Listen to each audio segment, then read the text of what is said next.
Hello everyone, and welcome back to Game Easy, Roll Good. Today we're kind of going to continue a conversation that's been happening around the Mage Slayer feat. This is basically a reaction to a reaction because the gentleman over at the Insight Check channel did a sort of analysis of the Mage Slayer feat based on the reaction of the audience of the Dungeon Dudes. Back when they did sort of a tier list of the Mage Slayer feat, they originally ranked it at C tier and then they eventually upgraded it to B tier. There were certain reactions within their audience saying that it's better than C tier and things like that. And so what the gentleman at Insight Check did is that he went into the monster manual, actually pulled all the types of saving throws from all the monsters in the monster manual and kind of pulled the stats on those to see how relevant is Mage Slayer compared to the monsters in the monster manual, the new one for 2025. In addition, they also just looked at a bunch of other things like the saving throws that are available from players and other things like that. He has a very interesting video. I'll make sure to link that down in the description below because I think it is worth a watch. I'm not going to go into the actual statistics in this video because I do think that his video is worth a watch. I do think a lot of his points are valid based on the information that he provided, but as someone who's coming off their Build-A-Bard series where I took Mage Slayer in basically every video, maybe there was one, I don't remember if I didn't take it. Even after watching that video and generally agreeing with their points, I still feel like my choices were correct when I picked up Mage Slayer on pretty much every build. So I kind of wanted to just kind of go through a lot of the points that they make in the video and just kind of go through each of their points and point out where, well, I do think it makes sense given the information as they're presenting it. I don't think it actually makes sense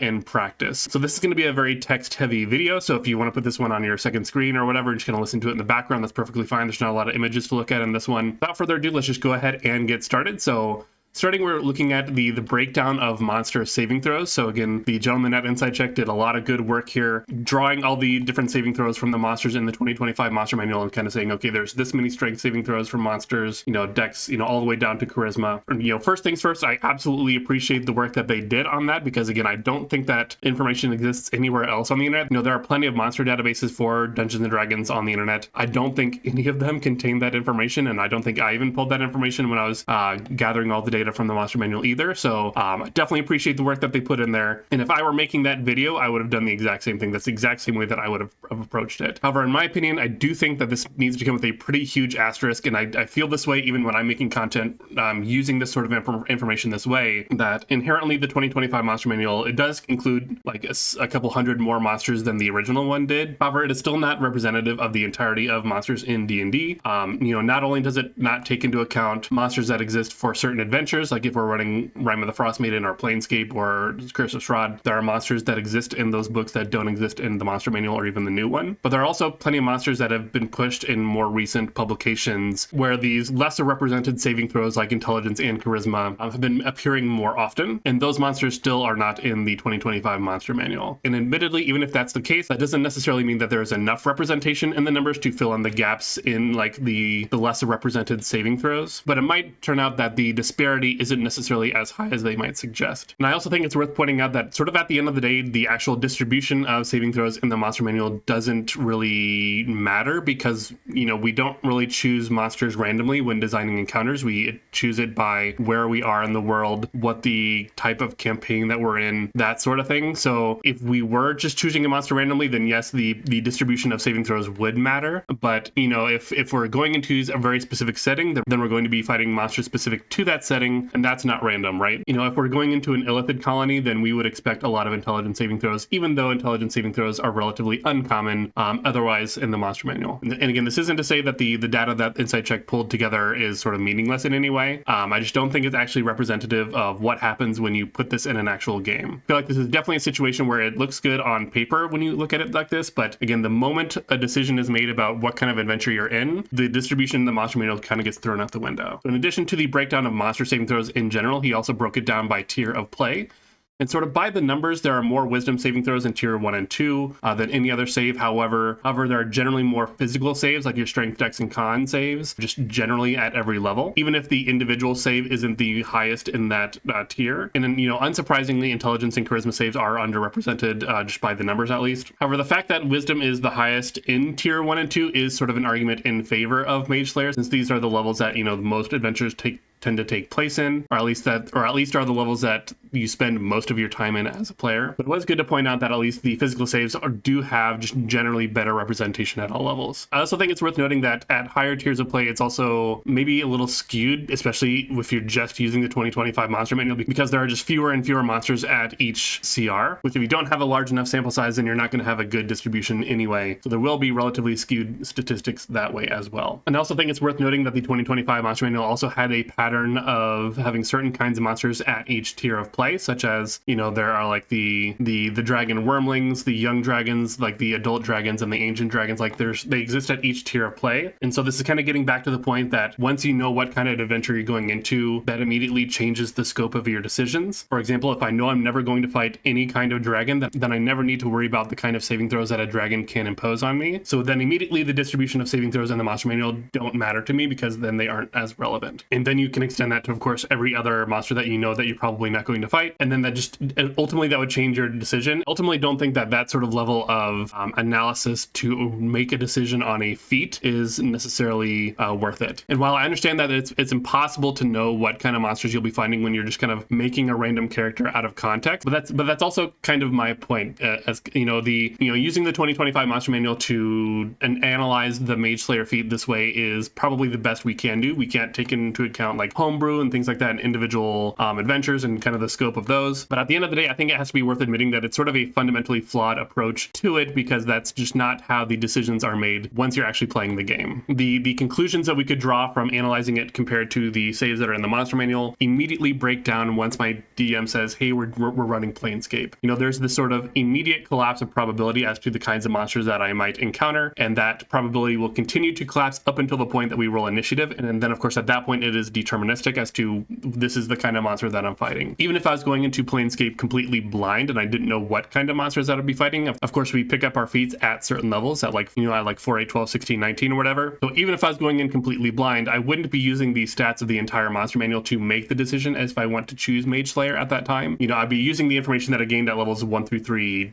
4 through 7, and so on and so forth, in order to determine whether or not I think Mage Slayer is a valuable feat in that situation. That's the information that would be valuable to me in that moment. It would not be the distribution of it in the monster manual. So the next thing that he covered was also saves by class. So he also looked at what saving throw proficiencies that players are more likely to have. You know, basically the assumption here is that if players generally have a lot of mental saving throw proficiencies or a lot of buffs to their mental saving throws, then that of course would devalue Mage Slayer as a feat as well. And again, while I'm not including the numbers, Barbarian, Fighter, and Ranger are the only classes with no mental save proficiencies outside of subclass features. The Monk has no mental saving throws, but they do gain proficiency in all saving throws after level 14. The Rogue has intelligence saving throws, but they gain proficiency in Wisdom and Charisma at level 15. And the gentleman at Insight Check did show this chart that basically included all of the saving throw proficiencies that a class might have, regardless of what level they are or what subclass that they chose, which I don't want to call it misleading, because I don't think that was their intent to mislead, but I do think it's sort of a misrepresentation, because again, levels 14 and 15 are very high levels. You're not necessarily going to be at those levels, so I don't think it makes sense to show them on the chart as if they would have those proficiencies all the time. I just didn't think that it made sense to kind of treat those features as always on, because that's absolutely not the case. Moving on to the other classes, of course, Bard, Sorcerer, and Artificer all have one mental save by default. And by default, I mean just by the base class. Of course, there might be proficiencies you pick up in subclasses, but just in general, if you're just choosing a Sorcerer or a Bard, you just have the one mental save. And then, of course, all other classes have 2 mental-based saving throws, and all of those are basically Wisdom plus 1 other saving throw. So while his chart did show that basically if you include all possible proficiencies that you could possibly get regardless of level or subclass, which again I think is a very skewed way to look at it, it does appear that mental saving throws are very well represented throughout the classes. However, if you just look at the classes, only 5 of them include Wisdom saves by default, and only 5 of them include 2 mental saving throws. So the vast majority of classes by default don't have 2 proficiencies in their mental saving throws. They might have 1. And then of course there's like a special shout out for the Paladin here. Once they get their aura, they have a buff to all their saving throws as well. Their allies might get that depending on what level they are and how big their aura is at that time. But generally speaking, I think, again, looking at all saving throws at once as if they're always on all the time, I think is I just don't think is very realistic. This is all basically to say if you're building a character, I think you have to try to build them in a way that would make a feat like Mage Slayer less valuable. Most classes don't come that way unless you choose a specific subclass or at certain levels, like with the Monk and the Rogue. Pretty much everyone else, that's not going to be their experience. Another point that they made is that few classes dump wisdom, which I think is a valid argument. I think this is facts. Even on builds that don't care about wisdom myself when I'm working on them, wisdom is usually my tertiary or even quaternary stat. But I would also say that having just a +1 or 2 to your wisdom doesn't actually mean much. And in fact, it means less and less as you continue to level up, because you're typically not going to take the time to invest in your fourth most important stat. For many classes, it's going to be their primary stat followed by dex and or constitution. For classes that like have heavy armor, or if they already have like a max dex for their medium armor, for example, then it might be their primary ability followed by constitution followed by wisdom, things like that. So it's either usually your tertiary or quaternary stat. But for those classes where it is your sort of third or fourth most valuable stat, it's still typically not going to be high enough that you have a high enough bonus without proficiency that you're going to regularly be making these saves. And even if wisdom is the most common saving throw generally in the game of the mental saving throws, that doesn't really change the fact that intelligence and charisma are the more common dump stats. It's usually strength, intelligence, and charisma are usually the stats that would be dumped depending on the class. And of course, the thing about dump stats is even if you're in a setting where you want a specific stat, like intelligence, for example, it's generally hard to meaningfully invest into those stats if you're playing a class or subclass that doesn't actually use them, at least not without making some pretty big sacrifices to do so. So like, for example, if we're going into an adventure, like I said, where if we're going into an illithid colony, we can expect to have a lot of intelligence saves. However, if I'm playing a class and or subclass that doesn't really prioritize intelligence, I'm of course making that choice going into it. I'm making a choice not to build my character specifically for that adventure. And by doing so, I'm sort of giving myself a handicap by making it difficult to make the saves that I'm probably going to run into a lot. And I would imagine that many players just kind of play a build or class that they want to play, not necessarily one that it's kind of built to counter the adventure or whatever they're going into. So I kind of feel like Insight Check brushed over this one a little bit too quickly. It kind of felt like we're giving the impression, at least, that having any bonus to wisdom means that you're more likely to make that save, which of course technically is true. You have a bonus to it, so you're more likely to succeed on it than if you didn't have a bonus to your wisdom. But I'm sort of just disagreeing with the assertion that having a +1 or 2 is a meaningful enough bonus, especially even at early levels when the saves are generally lower. They weren't really accounting for the fact that you will eventually fail a save regardless of what your saving throws bonuses are. You will eventually fail a wisdom save or whatever it's going to be. And if I'm in a situation where I have to make a saving throw even in the early levels and I only have a +1 or 2 to the roll, I still don't feel safe. Having a feature like Mage Slayer to protect me at that time in case I fail, I would still put a lot of value on that, especially as I continue leveling up. You're going to feel that disparity as the saving throws from monsters get higher and higher. So the next thing that the gentleman at Insight Check looked at was the consequences of failing the saving throw. They point out that the vast majority of int, wisdom, and charisma saving throws typically fall under charmed or frightened effects, or there are several others as well, but the lion's share, at least in the 2025 Monster Manual, are generally charm and or frightened effects. And then they also continue to point out that many spells and features that players have access to can help protect them, if not provide full immunity to those effects. Again, this is technically true. However, I do feel like this is making a lot of big assumptions, because this is assuming that you and or another spellcaster intentionally took this spell or prepared this spell for the day, depending on how you learn and or prepare spells. If it is a class feature, you are assuming that you or someone in your party chose that class. An example of this would be, I think the paladin can end certain effects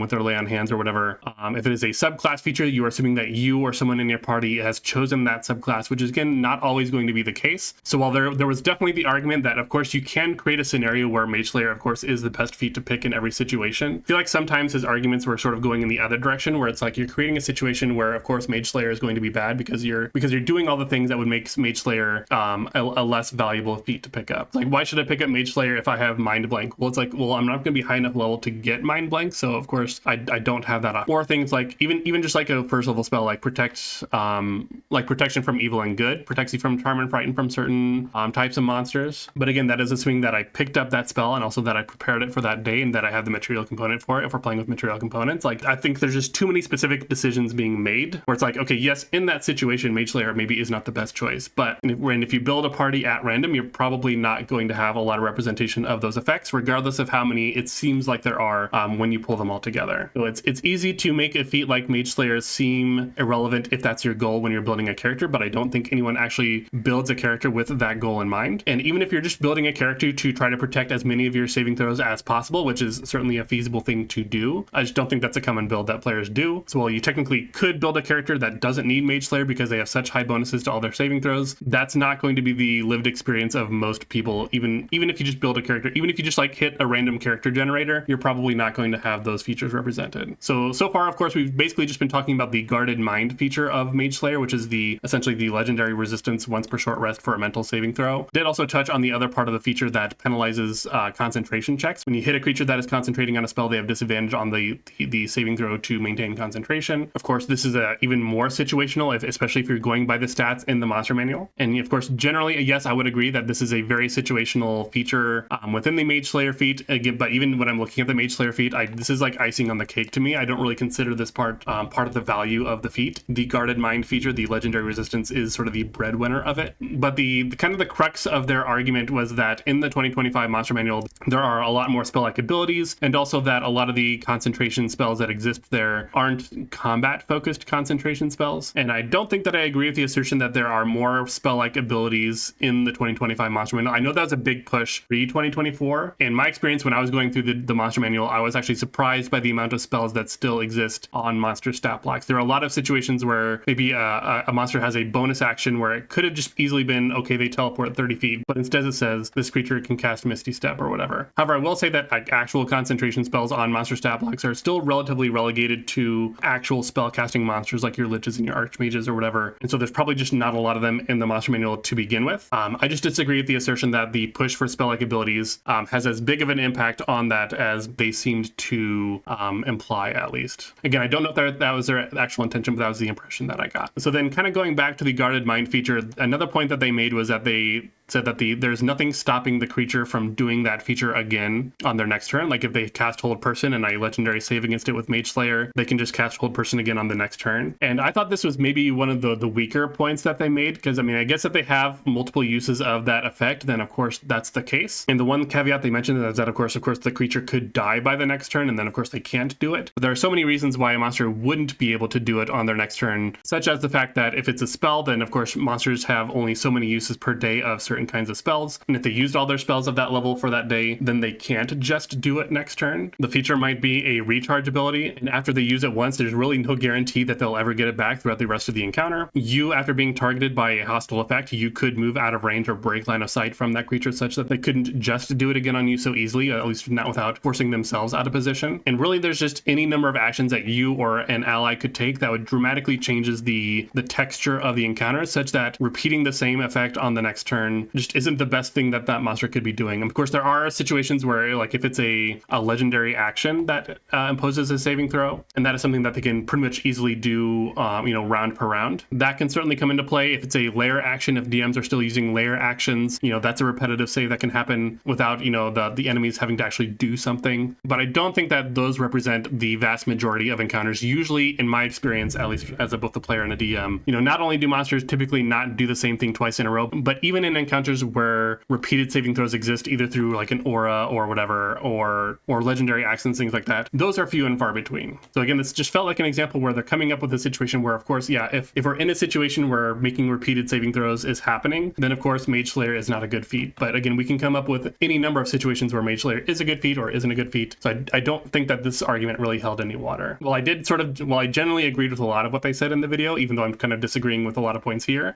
I think this is maybe their weakest argument. They then went on to state that Mage Slayer sort of has diminishing returns, which I thought was sort of a weird thing to say. And basically what their point here is that the more encounters you have between short rests, the less useful a feat like Mage Slayer is. And while I sort of understand that sentiment, I don't think it really works in practice. This is only really true if you are making intelligence, wisdom, or charisma saves in every encounter between those short rests, which again is not always the case. And even if there are effects with those saving throws in every encounter, it only matters if you specifically are targeted by them or involved in that area of effect, if it's an AoE. And that's just not the case. I mean, especially if you are a ranged character, if you're not a martial character, if you have good positioning, you might not just be a viable target a lot of the time for those kinds of effects. And basically, I'm saying that I don't think that Mage Slayer needs to be used once per short rest in order to be valuable. And even if there was a situation where we short rested after every encounter, I don't think that act inherently makes Mage Slayer more powerful, because again, we're not guaranteed that there will be those kinds of saving throws in every encounter. We're not guaranteed that we will be targeted by those saving throws. And this did kind of bring them to their next point that players will only remember the times when Mage Slayer sort of saved them from a big thing, but not remember all the times that Mage Slayer was just sitting there doing nothing. And again, while I understand that sentiment, I think you can say that about a lot of different features. I don't think it's fair to just point that out about about Mage Slayer. You can say that about Resilient Wisdom if you wanted to. If you're not making a wisdom save in an encounter, then technically Resilient was useless in that situation, but that doesn't make Resilient Wisdom a bad feat. It just wasn't useful in that situation. If I have Resilient Wisdom and I make a wisdom saving throw and I still fail it, that also doesn't make Resilient Wisdom a bad feat. And you can also just apply this to other always on effects, such as if you get a +1 bonus to your AC from something, technically after that, if a monster never misses you by 1, then that +1 to AC never really did anything for you. But that doesn't mean that investing in your armor class isn't a good thing to do, right? I mean, I think that's just sort of the fundamental flaw with that idea. While you're not using Mage Slayer, it's not useful for you. Like, of course that's the case, but no one plans around things not working. They only consider when it will work. And the thing about the guarded mind feature of Mage Slayer is it is guaranteed to work when you use it. Basically, there's no difference between the guarded mind feature of Mage Slayer and Resilient Wisdom if I only succeed on one wisdom save as a result of taking that feat once per short rest. It's effectively the same effect. One is just absolutely guaranteed where I can choose to say no. And I also just think that how often you run into certain saves is also very DM dependent. And again, this is a situation where we as content creators can't really take into account, all the different homebrews or the ways that different DMs will run their games and things like that. We can only really work with the stats that we have in the player's handbooks, because that's just, that's the base foundation that every player is working from, at least. But, as for me, for my DM style, the way that I would see it is that if I were running a game and I saw that one of my players had taken the Mage Slayer feat, and if I looked ahead in the adventure and I didn't see that there were really any mental saving throws involved in those encounters, I would modify the encounters in such a way where those saving throws are present. That way my player can feel like a genius when they can suddenly say, oh, I have Mage Slayer, I can succeed on this where I failed. So just because certain saving throws aren't present in certain encounters or on certain monsters, this can't, of course, take into account the way that DMs will just change the game, either to justify their players' choices to take the Mage Slayer feat, or sort of as an arms race to compete with players who have taken the Mage Slayer feat, because they're going to be a lot more defensive. So those were most of the points that Inside Check made. And again, I think based on all the information that they provided, I would have drawn the same conclusions if I was just using that information. But I wanted to touch on why I think Mage Slayer is actually good. And I think one of the things here is that these videos tend to fail to consider where feat selections actually fit into the game. Inside Check did say that they don't like to analyze things in a vacuum. They don't want to consider Mage Slayer just on its own. That's why they went into the monster manual and drew all these stats to try to have a basis of comparison for them. However, I think even viewing it through the lens of the 2025 Monster Manual is sort of like doing it in a vacuum, because you're not doing it in the appropriate context where someone would be choosing if they want to pick up that feat or not. When someone is building a character and they're looking at their feat selection, they're not looking at Mage Slayer and be like, oh, I wonder what the distribution of saving throws is in the Monster Manual. That's not how people play the game. Rather, players are going to be drawn to it for basically one of two reasons. One, there's a lot of hype around it right now, so players will just choose it because they think it's a strong feat, and I do think it is a generally strong feat. But after the hype calms down and players are just kind of playing the game in general, the choice to pick Mage Slayer is just going to come as a product of their choices collapsing down to a decision that involves them possibly choosing the Mage Slayer feat. And one of the strong values of Mage Slayer is that it buffs a physical stat, either your strength or your dex, while also protecting your mental stats. It is basically the only feat in the game that has that sort of dual purpose thing. Pretty much all other feats that buff your dex are either specifically martial focused or have some sort of like physical based features as well, like the speedy feat increases your movement, things like that. So not only is Mage Slayer just sort of generally good for a martial character to boost one of their primary abilities, and then also have that sort of legendary save to stay aggressive in a certain situation, it's also, I think, one of the most relevant feats for casters after they've capped their primary ability. Because typically after you cap your primary ability, you're going to be looking at either con or dex in most situations. So if I'm playing a caster and I've capped my primary ability and it's time for me to choose a feat, and I'm think, okay, I want to choose a feat that buffs my dex, I've immediately made a number of decisions that have limited the scope of my choices. The only situations where I might not be choosing to buff dex are if I'm wearing medium armor and my dex is already 14 and I don't need to buff my dex, or if I'm somehow wearing heavy armor, such as if I'm a certain cleric. However, if I am at this crossroads where I've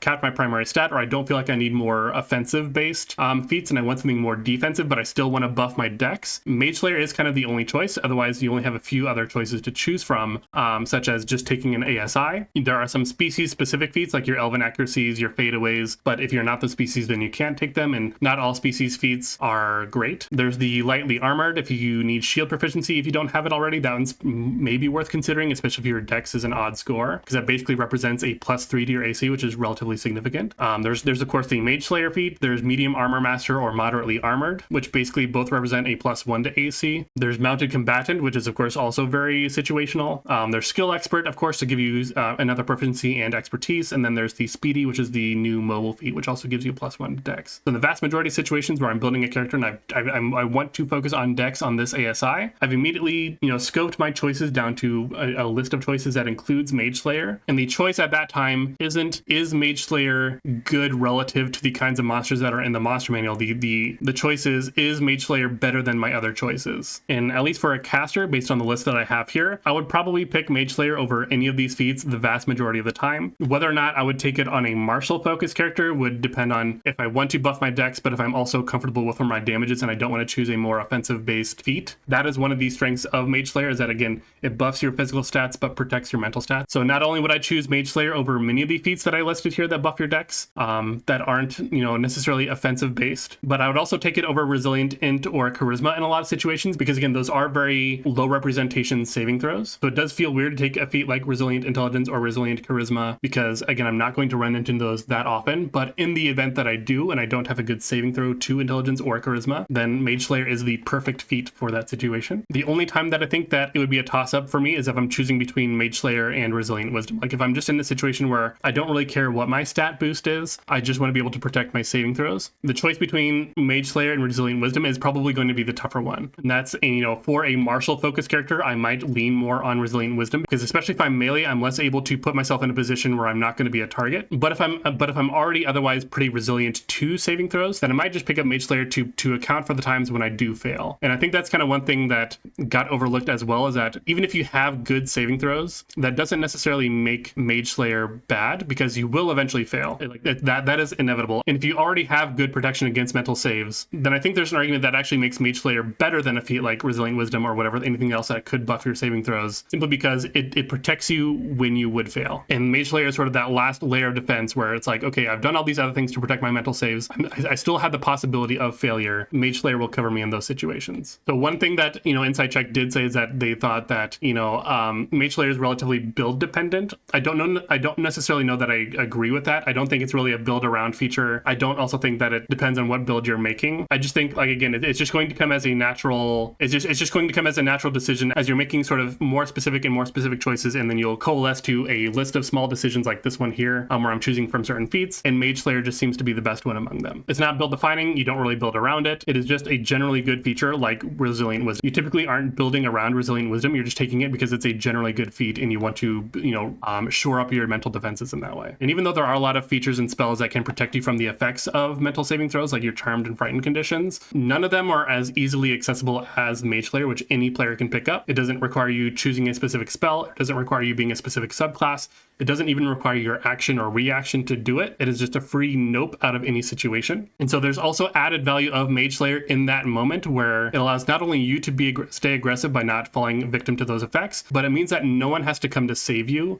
So there's added value that there's no opportunity cost of someone having to take their turn off to dispel the effect from you or suppress the effect on you or whatever they need to do to get you back into the fight, assuming that they would do anything to begin with, assuming that they have those features in the first place, right? The ability to just say no and keep the tempo in your favor or change the tempo of the encounter to your favor, I think is sort of an unquantifiable benefit to a feat like Mage Slayer. So even if something like Resilient Wisdom maybe would generally, by the numbers, have better throughput over time, cause you to succeed more wisdom saving throws than not, than a feat like Mage Slayer, especially if you're having to make a lot of wisdom saving throws. The ability to just say no is going to create higher highs at the table. They said it themselves that people are going to remember the times where Mage Slayer saved them, and I think that is one of those things where it's going to create a very epic moment at the table. It's kind of like Silvery Barbs, although maybe not quite as oppressive as Silvery Barbs, where the ability to just tell the DM no is a very powerful thing to be able to do. And again, there's nothing else like it in the game for players. And so when I've talked about in the past, like layers of defense, like when I was talking about like your hit points, your armor class, and your resistances, things like that, ways to layer your defenses such that they all stack upon each other. The Guarded Mind from Mage Slayer is the only feature of its kind, and it is that newly added layer to your mental defenses that you can stack on top of everything else. So should everyone choose Mage Slayer all the time?